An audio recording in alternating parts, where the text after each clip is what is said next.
সরকারি চিকিৎসকদের কড়া বার্তা দিলেন স্বাস্থ্যমন্ত্রী শারদত্ত মুখোপাধ্যায়। সরকারি হাসপাতালে ডিউটি আওয়ার্সে প্রাইভেট প্র্যাকটিস চলবে না।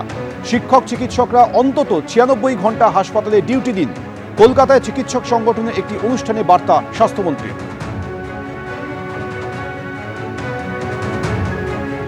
Those who are in the teaching segment, the West Bengal Medical Education Service, I request you all to be in your center at least 96 hours a week.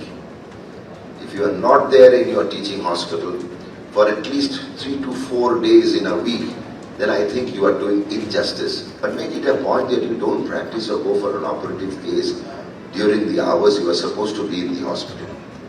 It looks very odd. 3 days ago, went to Barasat Government Hospital. It's a teaching hospital.